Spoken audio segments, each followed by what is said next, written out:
Hello, everyone, and welcome to another exciting episode of the Biologic Podcast. Today, I bring you episode 116, where we're going to do a deep dive on the most obscure and probably the most primitive branch of the Myriapod family tree. Today, we're going to explore the Symphyla and the Pauropoda, two clades of small, blind, soil-dwelling arthropods that play a critical role in decomposition and nutrient cycling. First things first, before we go any further, let me make some clarifications and provide some critical details for context. Despite what could be their immense ecological value, the Symphyla and Pauropoda are somewhat understudied, and thus they remain rather cryptic. Compared to insects or crustaceans, we know relatively little about them. On a second point, if you listened to the previous episode about early myriapod evolution, you heard me talk about the weirdness in the Symphylan and Pauropodian fossil record compared to the conclusions suggested by recent genetic data, and how we should interpret that. If you haven't listened to the previous episode, well, 1, you should go and do that right now, and 2, for right now, let me paraphrase. If we go purely by the fossil record, the Symphyla and the Pauropoda would appear to be relatively young and undiverse clades, probably some kind of recently diverged offshoot of the millipede or something like that. The Symphylan and Pauropod fossil record is extremely sparse. There's just barely anything there. I'll get into more detail on this in a few minutes, but for now, all you need to know is that these things have virtually no fossil record. They leave almost no trace. For decades, genetic analysis of arthropods generally, and myriapods specifically, was unable to produce a consistent conclusion. Depending on the outgroup species used and the genome regions chosen for sequencing and comparison, many early results led to contradictory phylogenetic trees, and difficulty formulating a coherent explanation of myriapod evolution. There's been a huge amount of debate over how to interpret the data and how to arrange the myriapod phylogeny. It actually wasn't until the early 2020s, so very recently, that genetic studies started to build a coherent explanation based on the most cutting-edge genetic analyses of the largest number and diversity of myriapod and outgroup species. The flawed ideas of yesteryear, like the Dignatha hypothesis, were rejected outright, and papers in 2020 and 2021 found that the Symphyla and the Pauropoda were very closely related, belonging together on a branch that diverged near the base of the myriapod family tree. Their common ancestor existed approximately at the same time, or close to it, as the common ancestor of the centipedes and the millipedes, which was like 530 million years ago at the earliest. So the latest genetic evidence would suggest that Symphyla and Pauropoda come from a lineage that is way older than the fossil record suggests, like 400 plus million years older than what the fossil record suggests. This is why you have to be very careful when making grand, sweeping interpretations of the past based on fossils. The fossil record is amazing and it's very useful, but it can also be misleading because it's a distorted sample of the past. Not everything fossilizes. For example, it either doesn't have hard parts that can fossilize, or it's not in a habitat where fossilization is chemically feasible. Or maybe it does fossilize, but over hundreds of millions of years, its fossils have eroded or been destroyed by some other means.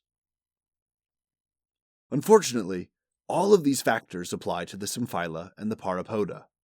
Their bodies are not very strong or sturdy. They don't really have hard parts, so it's really easy for them to decay without fossilizing. Generally speaking, fossils of soft tissue are super rare, as are fossils found in habitats that aren't usually conducive or stable enough to form fossils. Most Symphyla and Pauropoda also live in the tropics, which are habitats that are too hungry for corpses to let them linger and make fossils. The soil is too acidic and corrosive. There's too much water and fungus and bacteria, and there's a huge diversity of scavengers and detrivores, from tiny arthropods to large birds and reptiles. All of these factors, all of these creatures, all of these organisms will make short work of most dead bodies before fossilization has a chance to preserve anything. If something does fossilize, we'll only be able to find it if it remains intact over millions of years, which isn't guaranteed. And then we have to actually find it, which is a huge challenge in and of itself. It's already pretty difficult to find dinosaur fossils, and dinosaurs are really big. Now consider that Symphyla and Pauropoda are very, very small, and they live in the soil where abrasion and erosion and scavenging are all going to discourage the preservation of tiny, fossilized arthropod bodies.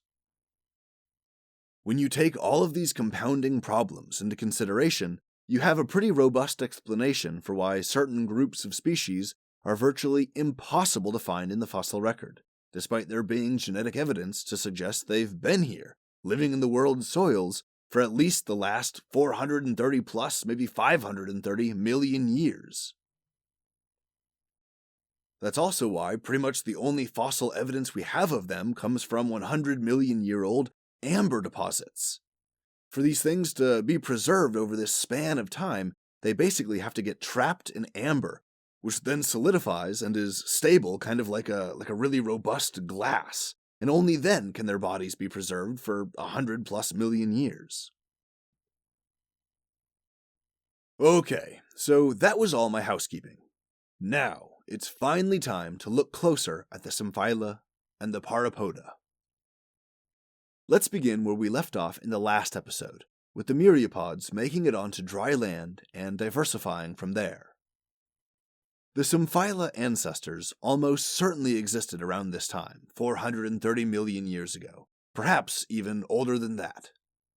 I've seen studies that have pushed the date of their divergence as far back as 530 to 540 million years ago, with the oldest estimate of their original divergence, the origin of their lineage, being 593 million years ago, long before the Cambrian explosion. This would have meant that the earliest ancestral Symphylans would have been among the later Ediacaran biota. They would have been some of the earliest arthropods ever. In any case, they eventually colonized dry land, settling a habitat that was still relatively new: soil. When the Earth and its oceans had just formed, all the dry land was exposed mineral bedrock. For close to 2 billion years, the only life on dry land was thick, slimy mats of bacteria, and these were largely concentrated near coastlines and riparian areas. Many regions of the world, like intercontinental areas, were totally barren. Over the eons, evolution began to pick up steam. Eukaryotic cells emerged, then multicellularity.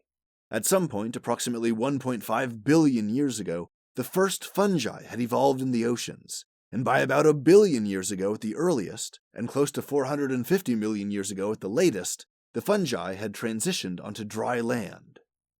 This was the first major disruption to the Earth's terrestrial ecosystems since their colonization by bacteria and archaea hundreds of billions of years earlier. The fungi were able to physically and chemically break down the mineral surface. Their saprophytic metabolic strategy combined with chelating chemicals broke apart minerals at a chemical level. Their mycelia, with its countless superfine tendrils of hyphae, could creep between grains in the rock and grow larger, breaking off flakes and deepening fissures.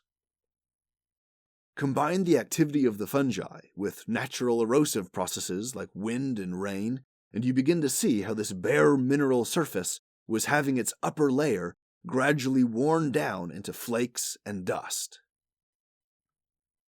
There's more going on here, too. You have the bacterial mats, but you also have all this fungal growth everywhere. This means that carbon-rich biomass is also being spread out across the surface of the world. As fungal tissue dies and decays, carbon compounds are mixed into this silica-rich medium, softening it and improving its biochemical diversity and its capacity for water retention. This is how the first soils were made, and it would become one of the most important resources for all life on Earth, perhaps only after water itself and breathable gases. Imagine this process going on for millions of years. more and more rock is eroded, more and more carbon compounds are mixed in, and the whole thing becomes wetter, thicker, and more chemically fertile than a field of raw sand or bare gravel. Imagine this going on for 500 to 600 million years. If the fungi colonized dry land about 1 billion years ago, that's how long they would have had free reign of the terrestrial surface before the first land plants evolved. Now, these first land plants originated with a lineage of photosynthetic microbes that evolved into algae, which colonized shallow coastal areas warmed and well lit by the sun. These ancestral shallow water habitats would produce the first non-vascular plants, which had a limited ability to spread inland and farther away from water. They could only do this thanks to the rich, wet soils produced over the previous eons. Plants quickly took to the soil. They evolved vascularity, and then well-developed root and shoot systems. Plant roots could bind the soil even better than the soft fungi. They altered water flow and the soil's chemical profile. Their fallen stems and branches and leaves created a layer of leaf litter or plant detritus on the ground, and they provided raw biomass to eat for various herbivores and saprophytic organisms that would come later. But wait a minute, we're talking about dry land 500 million years ago. What are these organisms that are eating the plants, you might be asking? That's a good question, because for a long while, there was just the bacteria, the fungi, and the plants living on dry land. As more of these organisms died and added their biomass to the earth, to the soil, as more plants shed their leaves every year and created a leafy ground layer that would, over time itself, dissolve and add to the soil, as more rock was eroded by fungi and plant roots in the weather and added their particles to the soil, as all of this was happening, the soil was being built up and built up and built up. The plants and fungi were accelerating geochemical processes that produce soils, deepening and enriching them for millions of years.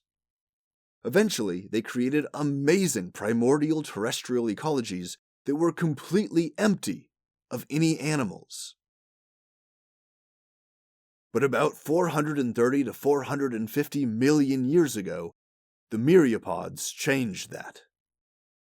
These were the first animals to crawl from the ocean and colonize dry land, marking yet another revolutionary event in evolutionary history.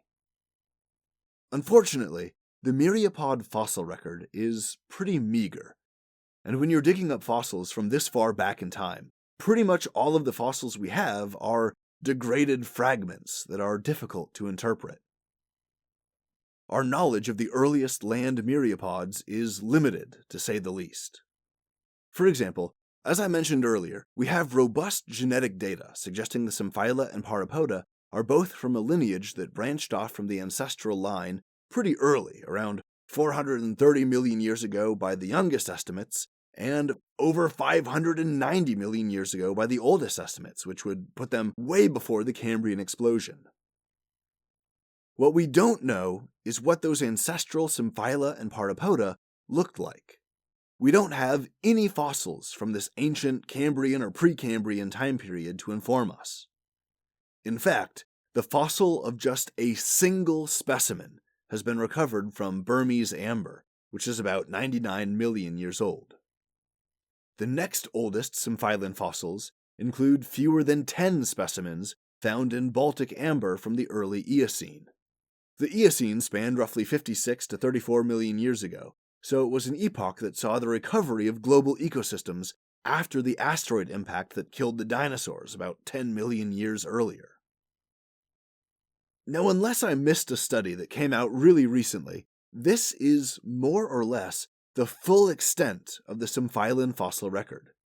Just 2 snapshots, one specimen 99 million years ago, and a few more specimens about 54 million years ago.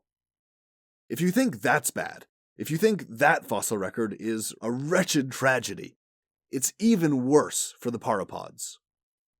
There's only a single pauropod species known from the fossil record, also recovered from Eocene Baltic amber around 40 to 35 million years old.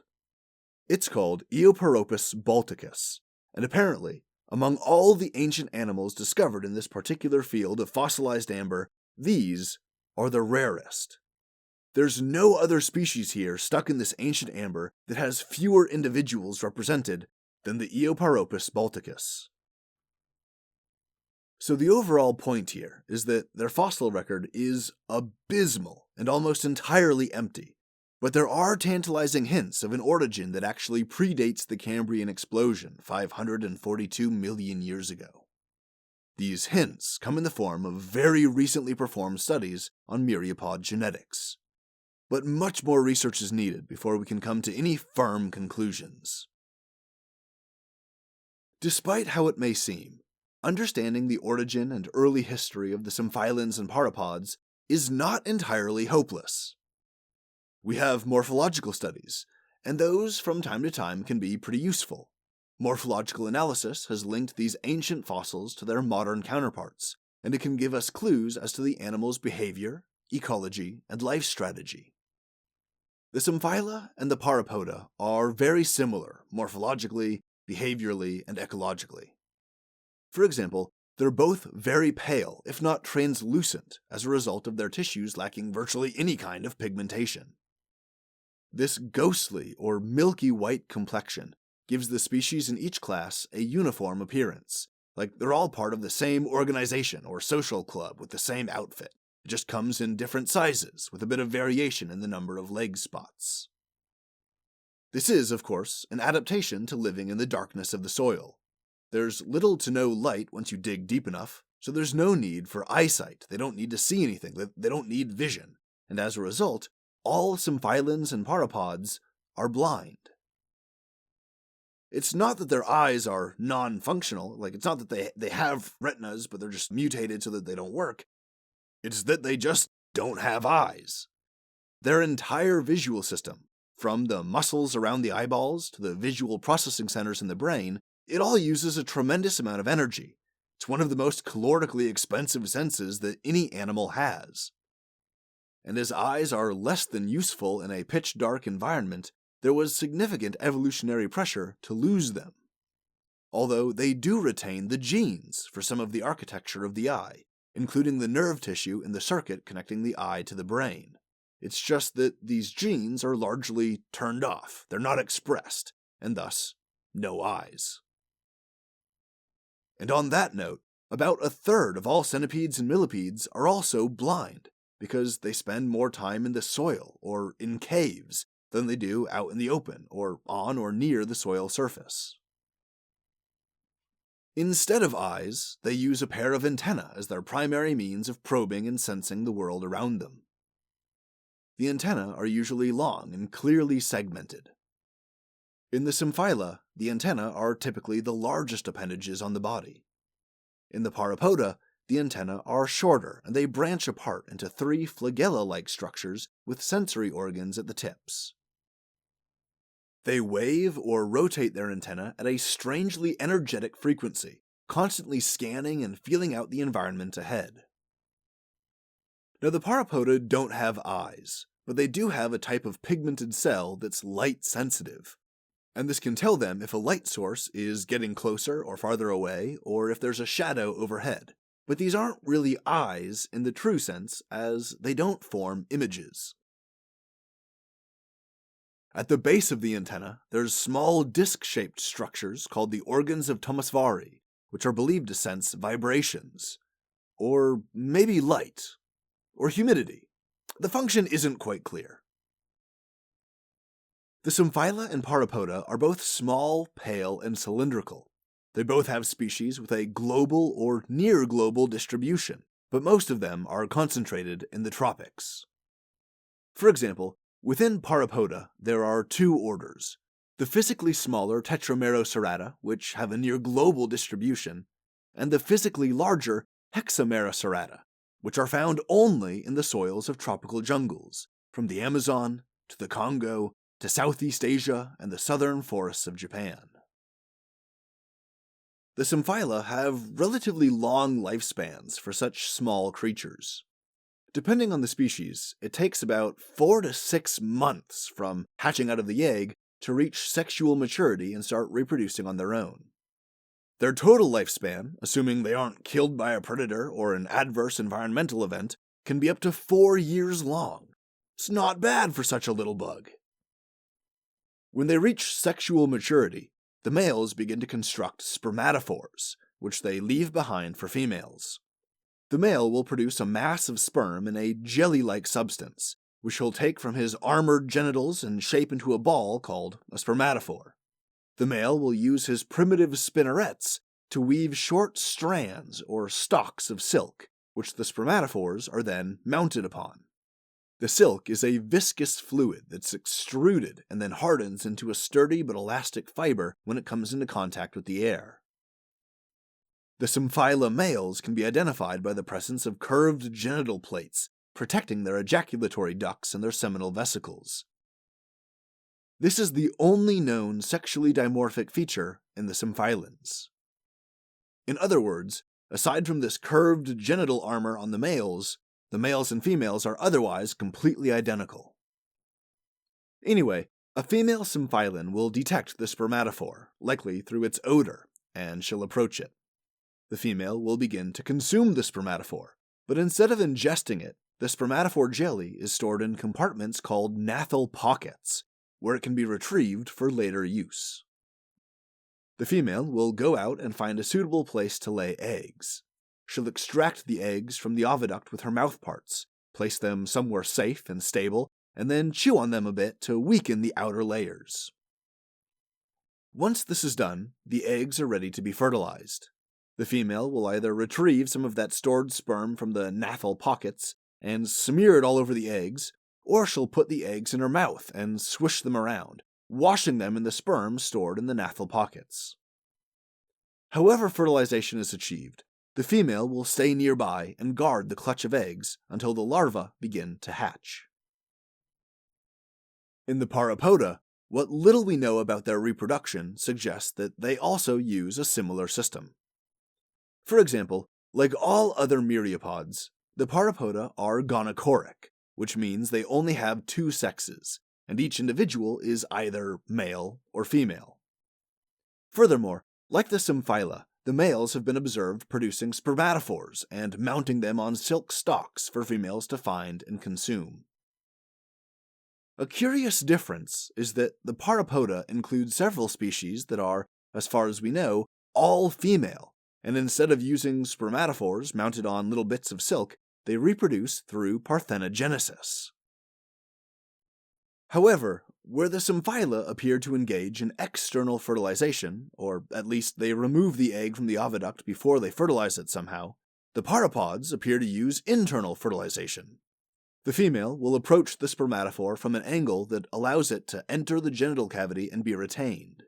Sperm then contacts the eggs and fertilizes them inside the female's body. The pauropod female will then remove the fertilized eggs from the oviduct before placing them somewhere safe and stable, like in a little pocket on the ground or by some tree roots. Now, beyond these bare-bones details, we don't really know much of anything about pauropod reproduction. We don't know if they have any pheromones or mating displays. We don't know if they do any pre- or post-mating rituals, and we don't really know how the parents treat the offspring. Do they guard the eggs and then leave when they hatch like the Symphyla? Do they even bother to guard the eggs at all? Or do they stick around for a while and participate in brood rearing until their young are mature? We just don't know. These creatures are understudied. The research just hasn't been done.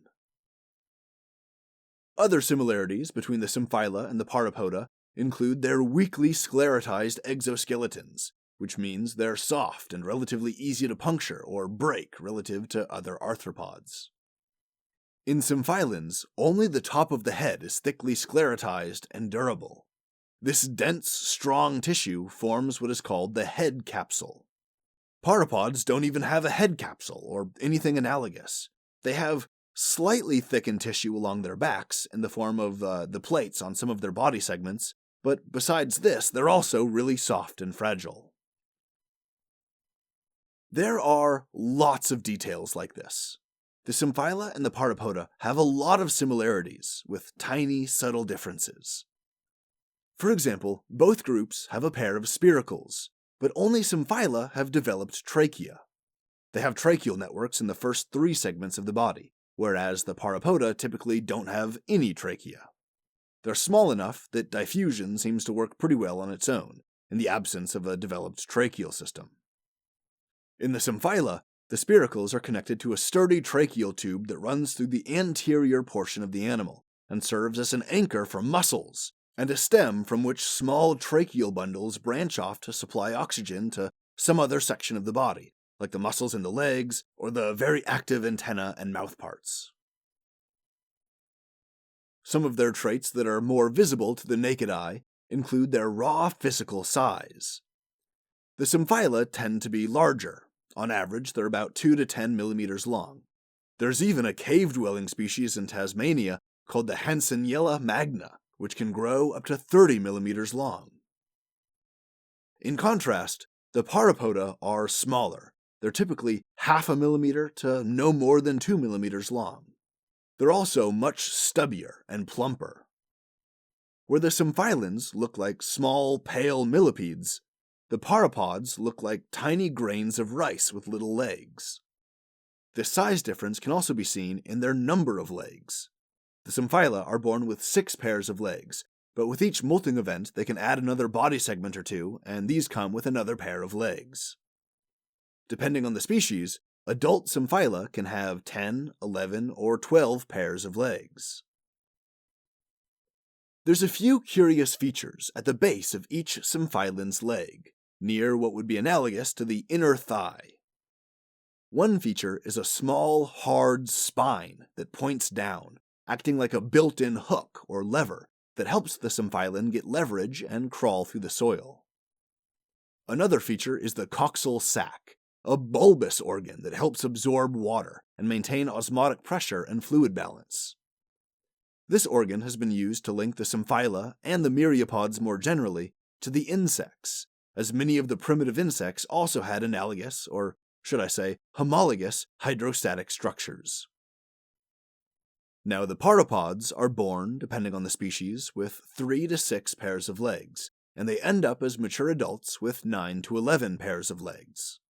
Their legs are also generally shorter and thinner. As a quick aside, the Pauropods have the fewest legs of any myriapod. It's kind of funny that within the myriapods, where myria means many and pod means feet, so many feet, Pauropod means the exact opposite. Para, or paros in Greek, has a broad meaning of something diminutive, including little or small, slight or gracile, few in number, or a short period of time, etc. In essence, the name Pauropod means few feet. So these myriapod pauropods are the many feet, few feet creatures. Instead of small spines and hydrostatic organs on their legs like the Symphyla, the Pauropoda are equipped with long sensory hairs. These sensory hairs brush against the soil as they move through it, giving them information about their immediate surroundings. On this note, the Symphyla and Pauropoda are surprisingly dependent on other things in their environment.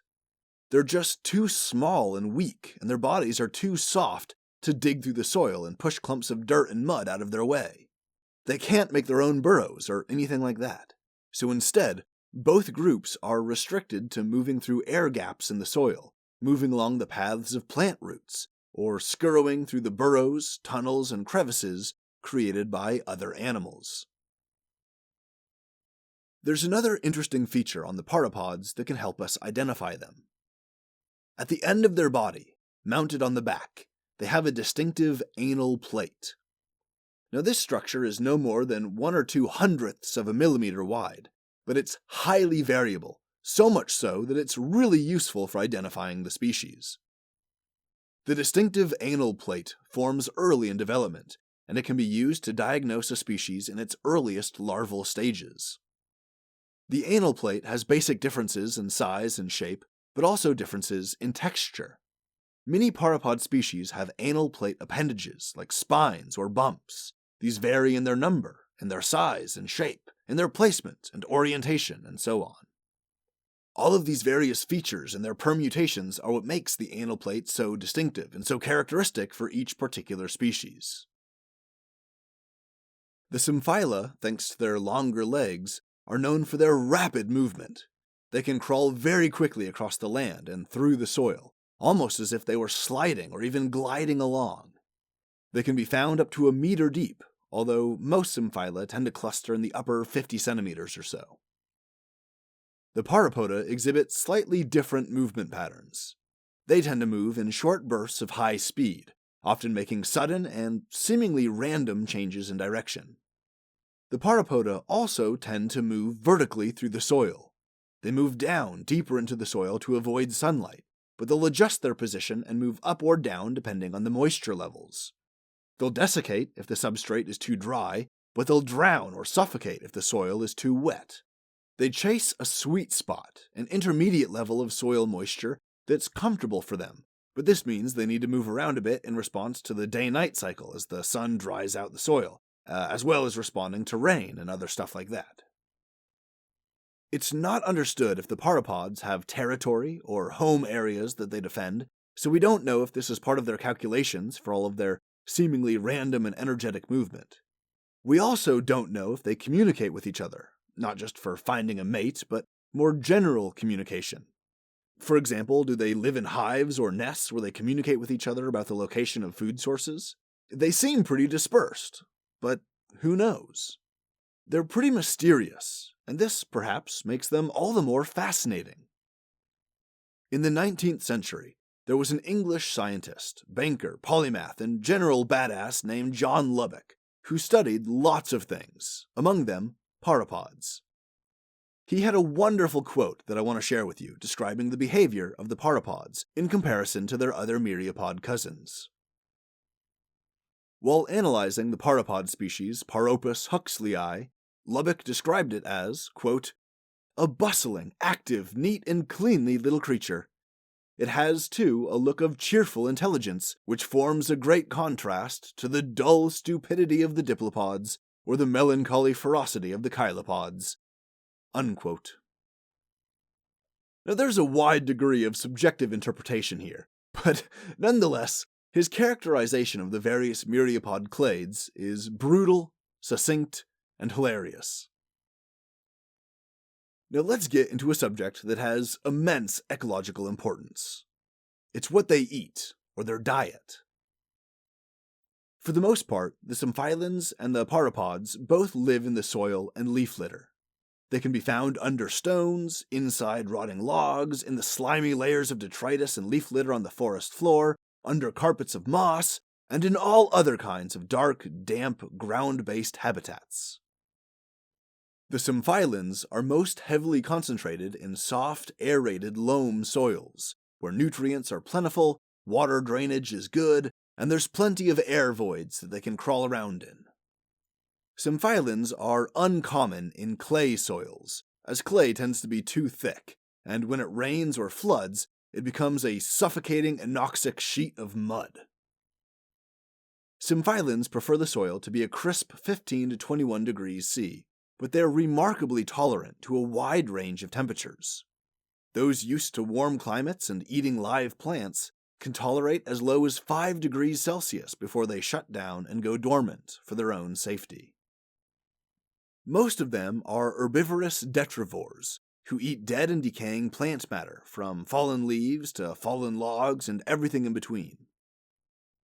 Among them, many Symphylan species, like Symphyla vulgaris, are saprophytes, meaning they spew out digestive enzymes that break down the plant food outside the body, and then they slurp up the gooey, dissolved, pre-digested mass.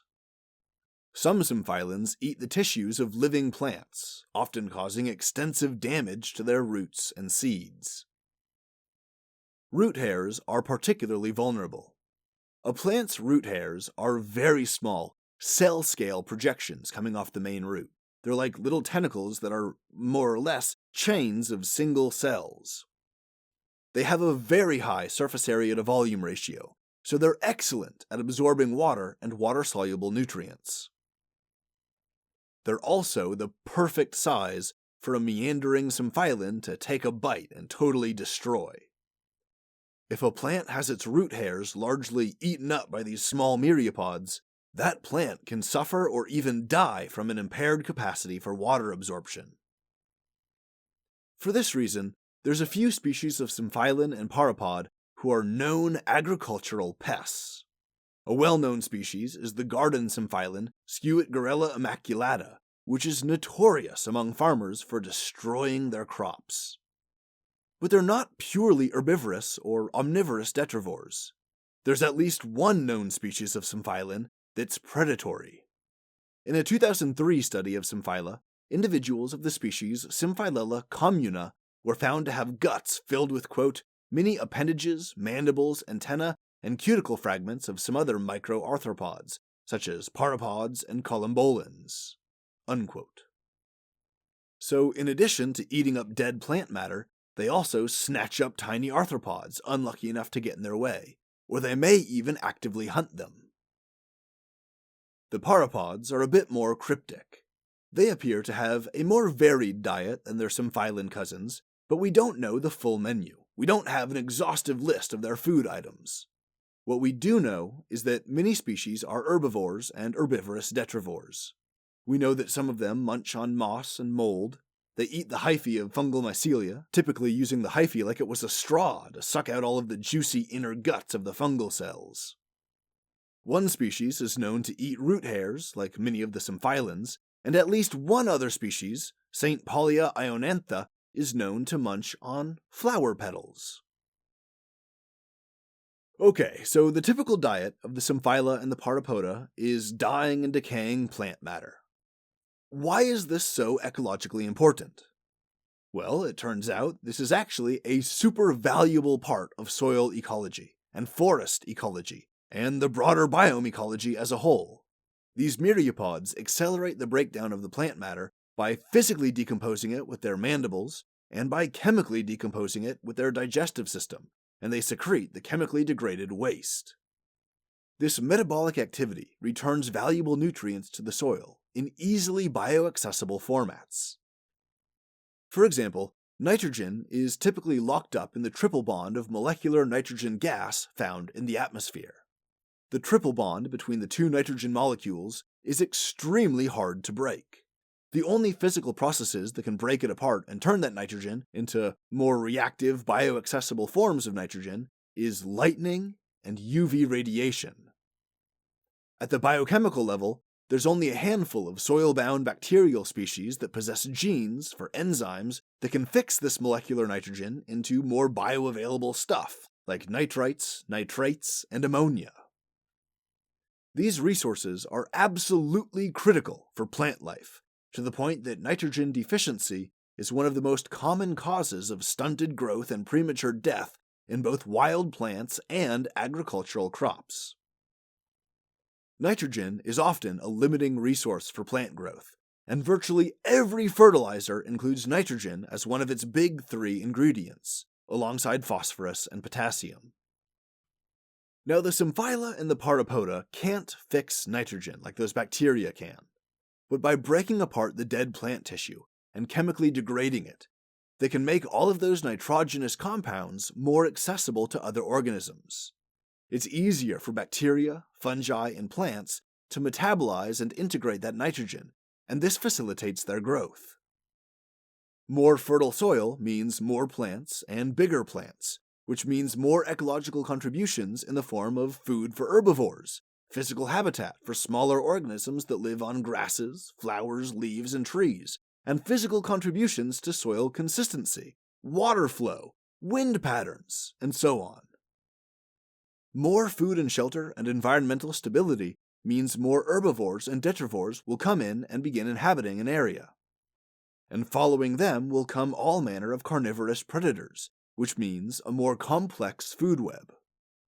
And this, in turn, means more ecological interactions in the form of pollinations, fruit eating and seed dispersal, territorial games, migrations, mating seasons, and all kinds of other emergent symbiotic mutualisms that increase the biodiversity of the entire ecosystem. And in habitats where you have all of this flora and fauna, you also have their detritus. You've got animal poop and animal skin and scales and hair that got shed off, loose bones and claws and teeth that are falling out and being degraded into the soil. You have the corpses of both plants and animals decaying. And all of this is being processed by the Symphylans and the Pauropods, which give the nutrients back into the soil, and the whole thing comes full circle. It's a beautiful cycle of life that depends foundationally on the chemical fertility of the soil. The Pauropoda and the Symphyla are some of the most important eukaryotic contributors to that chemical fertility. They're an integral component of a healthy ecosystem. And yet, because they live in the darkness of the soil, they're largely unknown and unseen. They are the cryptic cultivators of chemical diversity in the soil, the shadowy operators that operate in the background, unappreciated and largely unacknowledged. Yet their work is critically important to the soil, everything that grows out of the soil, and everything that eats stuff that grows out of the soil. I hope you enjoyed this episode. It was quite a fascinating look at a couple of clades that you may not have been familiar with. And until I started doing research for the podcast, I'd never even heard of these guys, and I was quite surprised to learn how important they are to the ecology. If you were also surprised and amazed, then hit that like button, or give the episode a 5-star review. Subscribe to the show so you can get new episodes right when they're posted. Check out the official store, or become a Patreon supporter at a very low-cost tier of your choosing. I always appreciate your support, no matter how you show it. And as always, thank you so much for listening.